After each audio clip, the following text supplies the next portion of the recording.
Gloria al Señor. Libro de Filipenses, capítulo 2. Y del capítulo 2 vamos a estar leyendo el verso 8.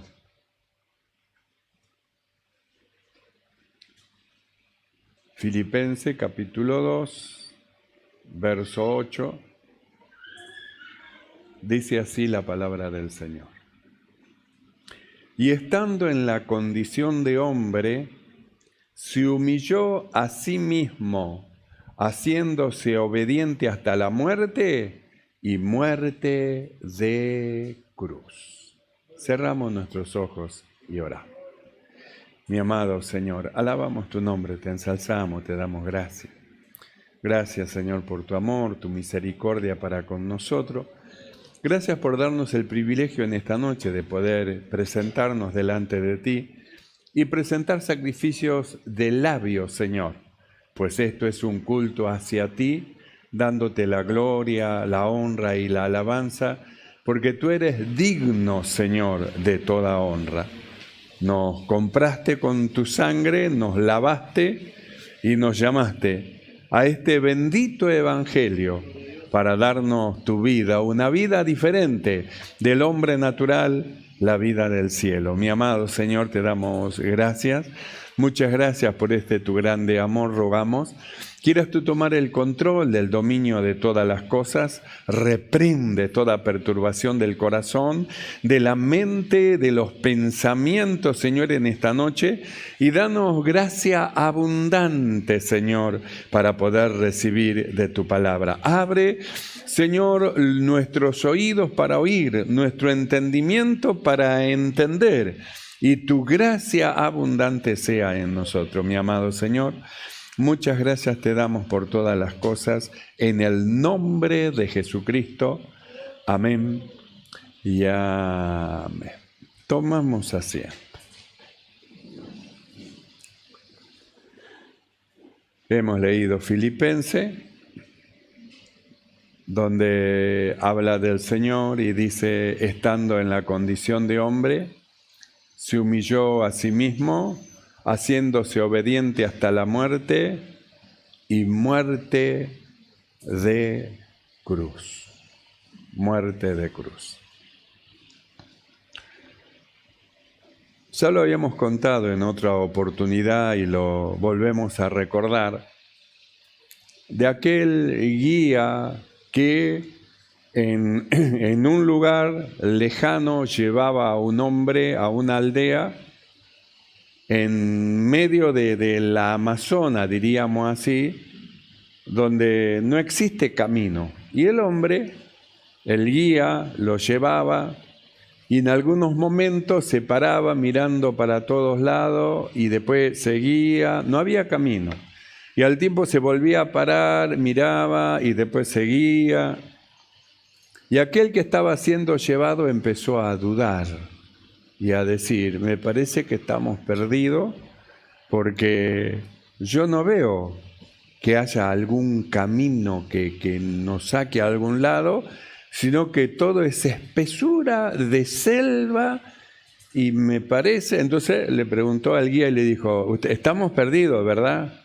Él le miró y no le dijo nada y siguió. Y al rato volvió de vuelta a consultarle de nuevo y a decirle al guía, me parece que estamos perdidos, ¿verdad? Porque yo no veo que haya camino que nos lleve hacia alguna aldea. Entonces, el guía le miró a los ojos y le dijo, yo soy el camino, usted solo sígame. Y llegaron a la aldea donde tenían que llegar. Jesús en una oportunidad, hablando con los discípulos, Él le dijo a los discípulos, yo soy el camino. Yo soy el camino. Entonces ellos decían, ¿y cuál es el camino que tenemos que seguir? Y Él dijo, yo soy el camino. Le estaba diciendo, me tienen que seguir a mí. Si ustedes quieren llegar al final de la carrera, llegar al lugar donde es de descanso, ustedes solo me tienen que seguir a mí. No busquen un camino, a ver dónde está el camino. Yo soy el camino y yo soy la verdad y yo soy la vida. Yo soy el camino. Síganme, síganme, síganme. Entonces estaba diciendo que al ser Él el camino, es a quien nosotros tenemos que seguir. Porque si nosotros ponemos nuestra vida, nuestros ojos en otro que no sea el Señor y le seguimos, nos va a llevar a otro lado. Pero Jesús sabe hacia dónde llevarnos, por eso Él es el camino a quien nosotros tenemos que seguir para llegar a nuestra patria celestial. ¿Por qué decimos esto? Porque esto tiene que ver con lo que nosotros acabamos de leer. Si nosotros queremos llegar, tenemos que seguir al guía. Hay un guía que lo va llevando, entonces tenemos que seguir al guía, porque aunque a usted le parezca que está perdido, no está perdido. Sabe a dónde va. Y Él conoce la forma de llegar y cómo llegar. Y aunque el que mira de atrás dice, me parece que no sabe a dónde va. No. Sí, Él sabe a dónde va. El que no sabría a dónde ir si lo deja solo es usted. Entonces, ¿qué es lo que se necesita? El guía. El camino. Yo quiero ir por el camino. No, Jesús, mostrame el camino y yo me voy solo. Vos si querés quedar. No. Andá donde querás, vas a ver que no hay un camino, porque yo soy el camino. Quiere decir que es el Señor a quien el creyente tiene que seguir. Ahora, ¿seguirlo por dónde? Y ahí es donde entramos a este pasaje que acabamos de leer. Y estando en la condición de hombre, se humilló a sí mismo. El apóstol Pablo, cuando habla de esto y antecede a esto, él le dice a los creyentes, en ustedes tiene que haber el mismo sentir que hubo en Cristo Jesús. Ustedes quieren llegar, bueno, tiene que haber el mismo sentir. Haya pues en vosotros el mismo sentir que hubo en Cristo Jesús, el mismo deseo, la misma intención, el mismo sentir que hubo en Cristo Jesús. Entonces comienza a mostrar el camino por donde el Señor va. Y la Biblia dice así, estando en condición de hombre. ¿Por qué dice en condición de hombre? Porque en un principio era el verbo, y el verbo era con Dios, y el verbo era Dios en un principio. Y luego dice, y el verbo se hizo carne, y ahí es donde aparece estando en condición de hombre. Y estando en condición de hombre, entonces nosotros no tenemos que ponerlo en condición de hombre, ya nacimos humanos. Él vino y tomó una humanidad como está escrito, me preparaste cuerpo. En la cabecera del libro está escrito de mí, le preparó cuerpo, le dio un cuerpo humano. Nosotros, hermanos, aparecimos en escena con un cuerpo humano. La Biblia dice que Él, estando en condición, en condición de hombre, es decir, dejó lo que Él era para tomar un cuerpo y hacerse como nosotros. Entonces, nosotros estamos en la misma condición que Él estaba. Él se puso en la misma condición de nosotros y ahora muestra el camino y dice, y se humilló a sí mismo. Y ahí empieza. Porque el mayor problema del creyente es uno mismo.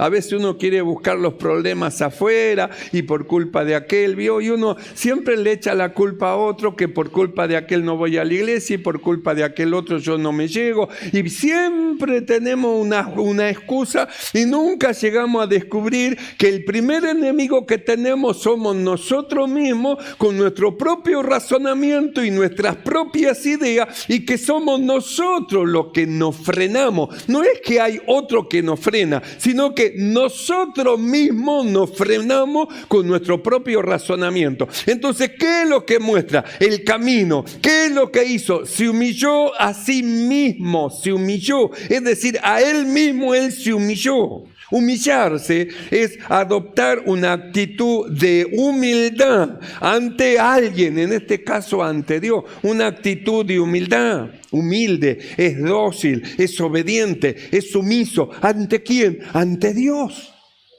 Entonces dice, si Dios lo dice, el Hijo del Hombre sabe cómo va. No va como él siente, como le parece o como él quisiera que vayan las cosas. El Hijo del Hombre va como está escrito de él, así va. Eso es sumisión. Se sometió a la palabra de Dios, se sometió a la dirección de Dios. Es decir, fue dócil, fue obediente, fue sumiso. Fue sumiso, se humilló a sí mismo, que tiene que ver con tomar la actitud de humildad, de ser humilde. Esa palabra humilde, escuche bien, en su etimología dice, la palabra humildad nos refiere a lo esencial, a la tierra, porque humildad viene de humus.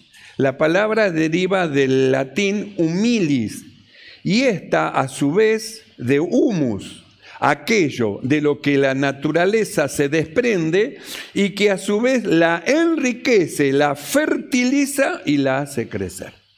Entonces, mire las cosas que produce la humildad. Parecería ser la persona sumisa, sometida, obediente, como que fuera una persona tonta, una persona que no tiene decisión. No, es todo lo opuesto. Porque justamente esta actitud de humildad, de dócil, de obediente, de sumiso a Dios, lo lleva justamente a enriquecerse en un montón de cosas, porque esto enriquece, fertiliza y le hace crecer. ¿A quién Dios resiste? ¿Y a quién Dios da gracia? Piense, ¿a quién Dios le resiste? Al soberbio. El soberbio dice, Dios resiste a los soberbios. ¿Y a quién el Señor le da gracia? A los humildes, es decir, aquellos que son dóciles, obedientes, sumisos, se someten bajo la dirección de Dios. Entonces estos que se someten bajo la dirección de Dios van rumbo a enriquecerse, a fortalecerse y a crecer espiritualmente, porque Dios va con ellos.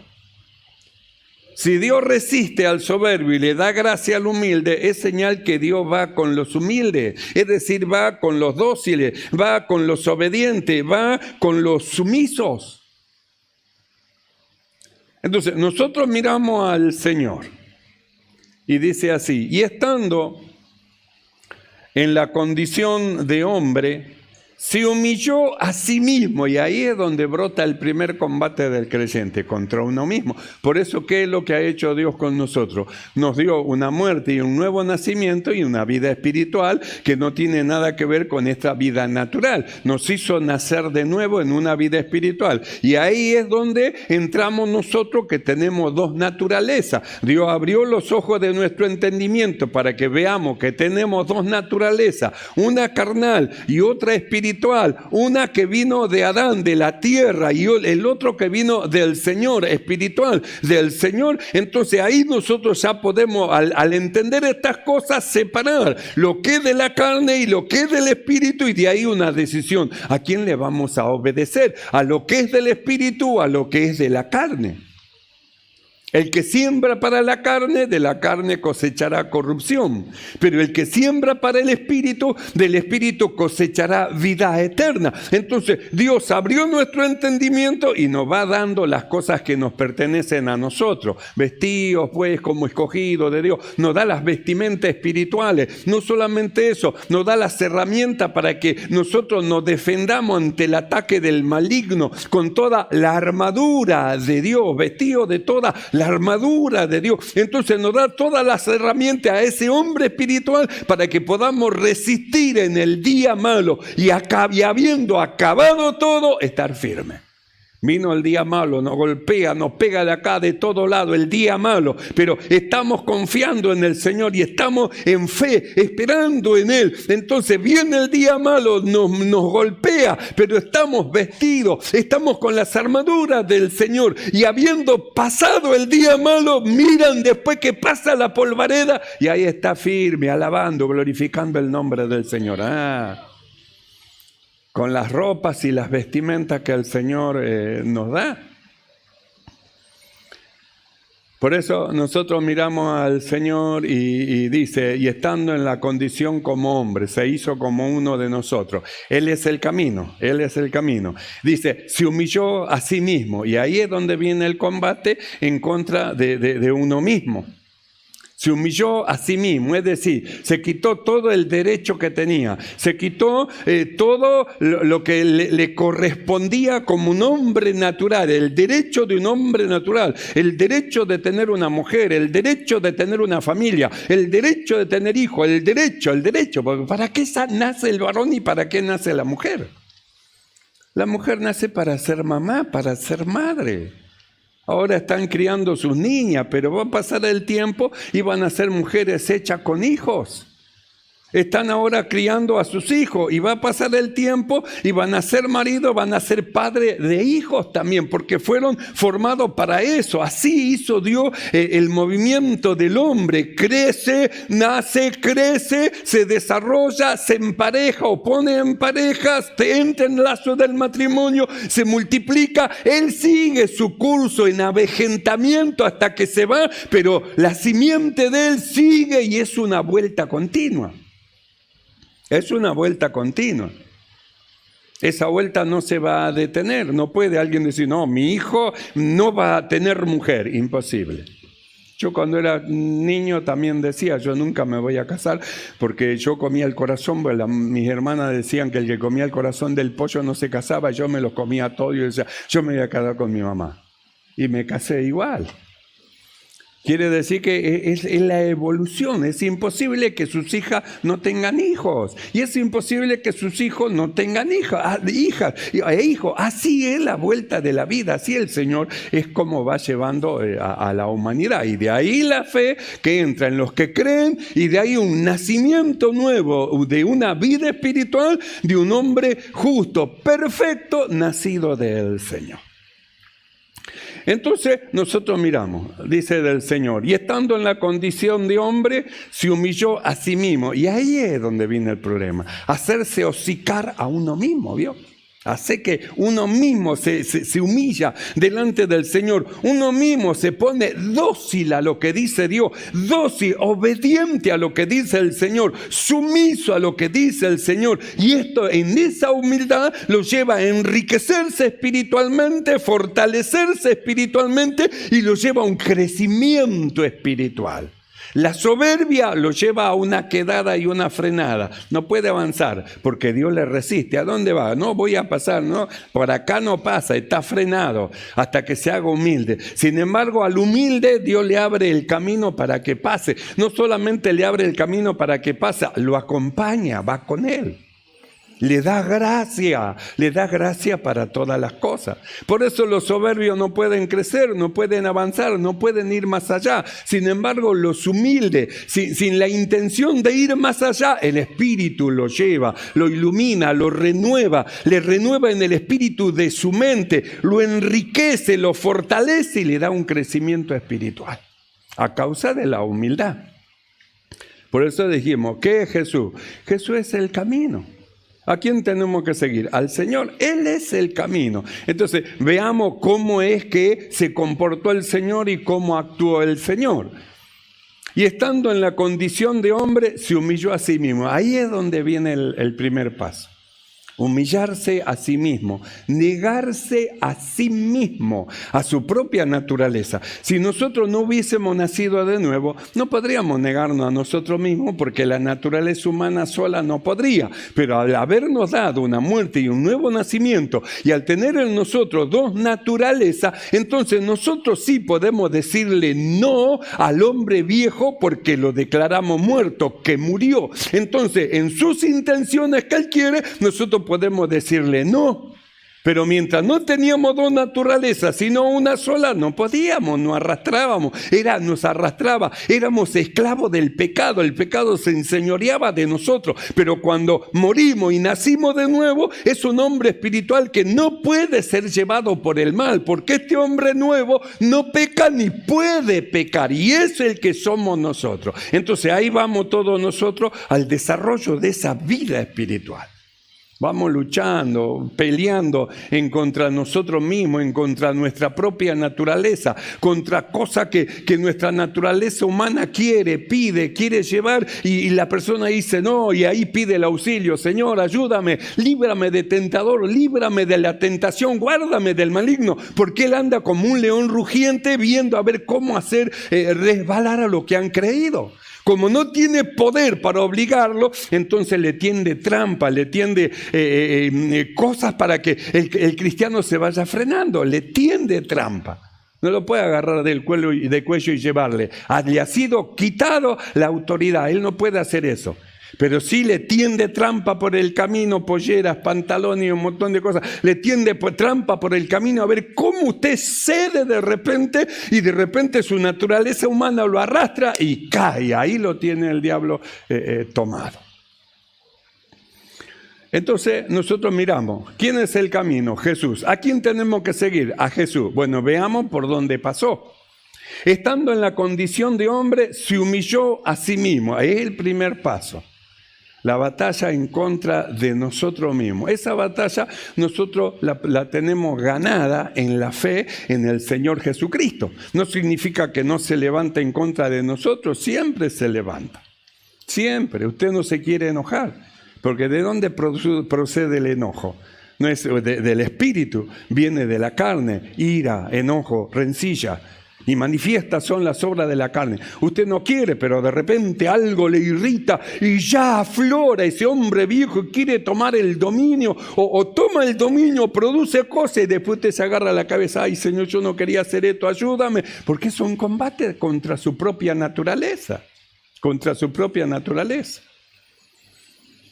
Entonces miramos al camino, sigamos al camino. Y estando en la condición de hombre, se humilló a sí mismo. Y luego dice, haciéndose obediente hasta la muerte y muerte de cruz. Haciéndose obediente.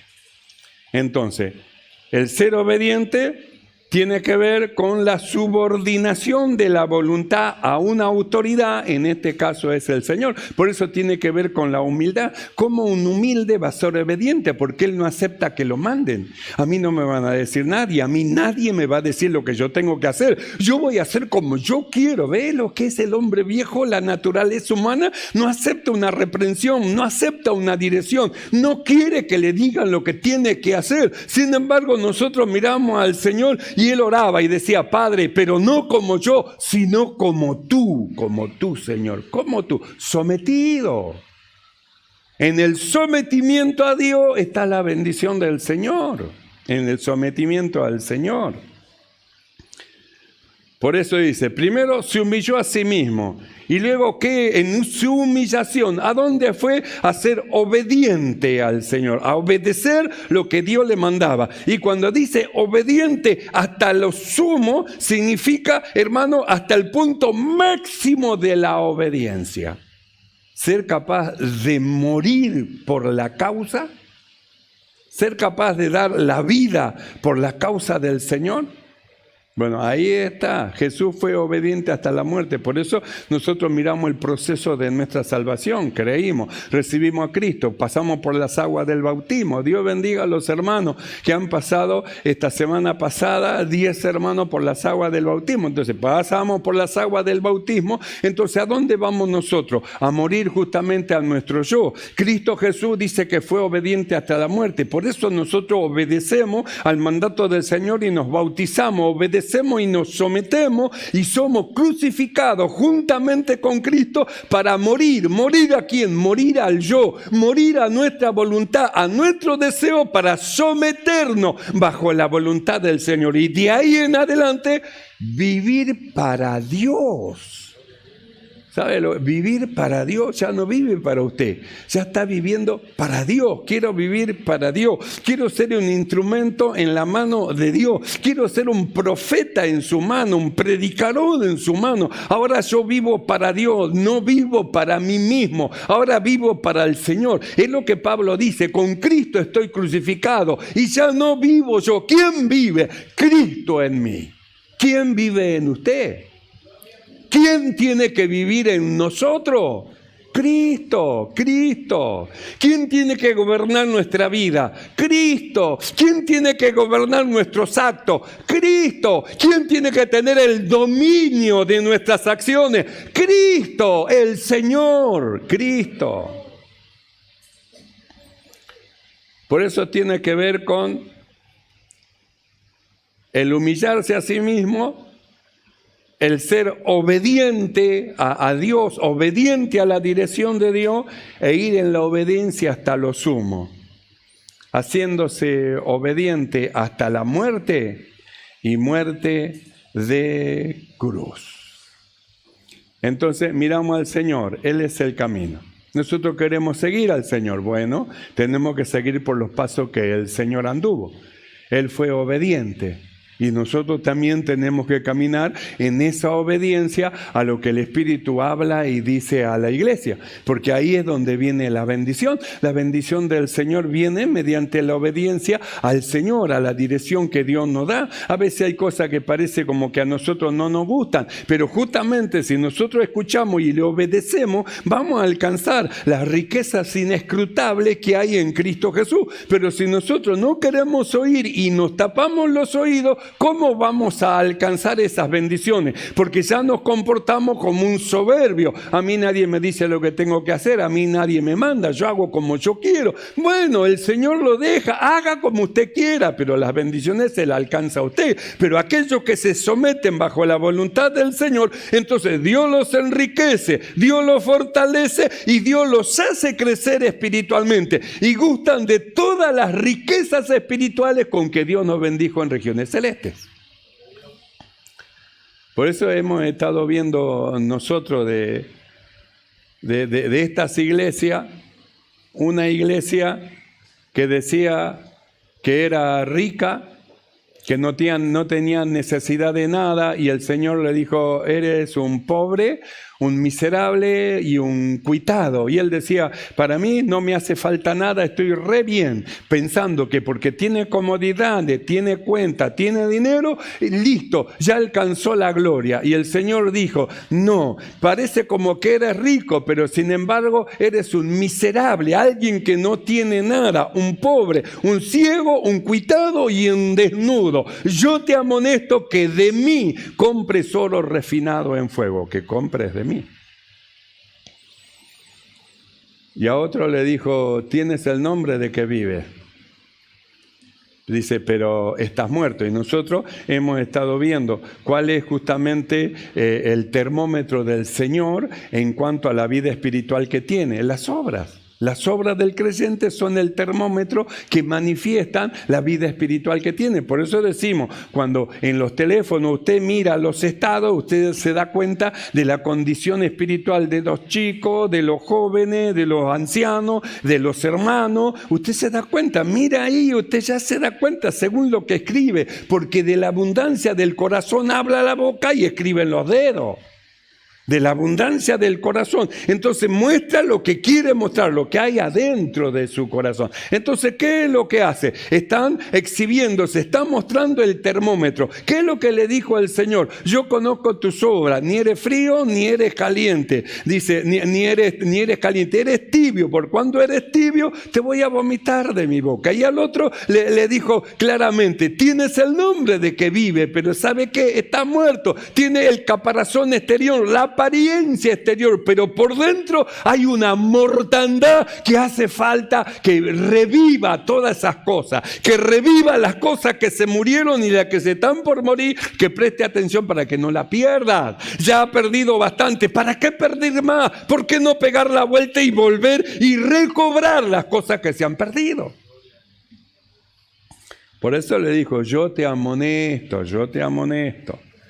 que de mí compres oro refinado en fuego, te amonesto. Es decir, es como una observación. Nosotros dijimos, siempre el Señor muestra el error, pero no muestra para avergonzar a nadie, sino que lo muestra para que se corrija, para que lo torcido se corrija, lo que salió fuera del camino se meta fuera del camino y sigamos marchando. Porque nosotros no ignoramos las maquinaciones de Satanás. ¿Cómo es que el diablo quiere destruir hogares, destruir familias, destruir jóvenes, destruir niños, maligno, destruir la congregación, quiere dividir, quiere romper, quiere, hermanos, separar. Y ahí donde está la inteligencia de la iglesia, del pueblo de Dios, para mantenerse junto, unido, porque junto, unido, no es fácil que lo destruya. No es fácil. Si lo va separando uno por uno, lo va rompiendo uno por uno y lo quiebra. Pero cuando intenta quebrar a todo que están juntos, no lo puede romper. Por eso nosotros no ignoramos las maquinaciones de Satanás, cómo él está operando y hace su operación para romper mediante la naturaleza humana un pueblo que ha sido llamado, comprado, propio del Señor, que tiene que ser celoso de buenas obras, un pueblo celoso. Entonces nosotros miramos, ¿quién es el camino? El Señor, tenemos que seguirlo a Él. ¿Cómo fue Él? Se humilló a sí mismo, contra Él mismo. Se hizo obediente a Dios. ¿Hasta dónde? Hasta lo máximo, hasta la muerte. Y la Biblia dice, y muerte de cruz. Y el verso 9 dice, por lo cual, por esa condición de humildad, por esa condición de obediencia, por esa condición de sumisión, por lo cual Dios también lo exaltó hasta lo sumo. ¿Ves? Quiere decir que, hermano, que hay una ganancia en la sumisión al Señor y en la humildad. No por ser soberbio parece como que las tiene ganadas todas. No las tiene ganadas, las tiene perdida todas. En apariencia parece como que las cosas le van bien. En apariencia hasta podemos llegar nosotros, como dijo David, mis pies casi se resbalaron porque vi la prosperidad de los impíos, de lo malo. Le iba todo bien, su casa bien, prosperaban en todo. Y yo, temeroso de Dios, estoy luchando por una moneda y ello le va recontra bien. Y dijo, mis pies casi resbalaron mirando eso, hasta que vine a la iglesia, hasta que entré en la casa del Señor y oyendo lo que el Espíritu hablaba a la iglesia, dije, ahora me doy cuenta, sus pies van al resbaladero, derecho al infierno. Ahora me digo, menos mal que no lo seguí, que no les hice caso, menos mal, ahora entiendo, ahora. Por eso el verso 8 dice, por lo cual, entonces, padeció, sufrió, lo trataron mal, lo trataron como un hombre pecador, un hombre que hacía maldad, un hombre que era corrupto y que corrompía lo que tenía alrededor. De esta secta hemos escuchado por todos lados, corrompía por todo alrededor. Lo hirieron, lo acusaron, lo llevaron a juicio, lo enjuiciaron, le hicieron un juicio, lo condenaron, lo crucificaron y murió. Pero la Biblia dice, Dios lo exaltó. ¿Dios lo exaltó? ¿A causa de qué? A causa de la humildad. Dios resiste a los soberbios, pero da gracia a los humildes. Humilde, dócil, obediente, sumiso ante la presencia del Señor. ¿Qué es lo que hace el Señor? Por lo cual, verso 9, Dios también lo exaltó hasta lo sumo y le dio un nombre que es sobre todo nombre, para que en el nombre del Señor se doble toda rodilla, de lo que está en la tierra, en el cielo y debajo de la tierra, en el cielo, en la tierra y debajo de la tierra. Y todos confiesen que Jesús, Él es el Señor. ¿Quién? El que dijo, yo soy el camino, la verdad y la vida. El camino hacia el Señor. Y cuando leemos el verso 12 de estos Filipenses capítulo 2, dice así, por tanto, amados míos, por tanto, como siempre habéis obedecido, no como en mi presencia solamente, sino mucho más ahora en mi ausencia, ocupaos en vuestra salvación con temor y temblor. Por tanto, dice, ¿sabe lo que tienen que hacer? ¿Qué? Ocuparse en la salvación que han obtenido, Están salvos. Bueno, esa es la meta, el pensamiento, la idea, que su corazón se incline en esa salvación maravillosa que Dios le ha dado, a fin de que no se enfríe, a fin de que no entre en mortandad, a fin, hermano, de que salga de una tibieza y entre en una manera ferviente en el Señor, para que si suena la trompeta sea vestido y hallado vestido de gala y no de ruina. Para que si suena la trompeta, vuele al cielo con él y no se quede en la venida del Señor. Entonces dice así: por lo tanto, amado mío, como siempre habéis obedecido, no como en mi presencia solamente, sino mucho más ahora en mi ausencia, ocupaos en vuestra salvación. No, pero yo estoy ocupado en vuestra salvación. No, pero a mí me tiene intrigado en vuestra salvación. En vuestra salvación. Esa es la mirada donde nosotros tenemos que poner la vista. Puesto los ojos en Jesús, el autor y consumador de la fe. Puesto los ojos ahí. Levante los ojos arriba. Ponga la mira en las cosas que son de arriba. Donde está Cristo sentado a la diestra de Dios. Ahí, ponga la mirada ahí y nada lo va a hacer debilitar, ni desviar, ni caer.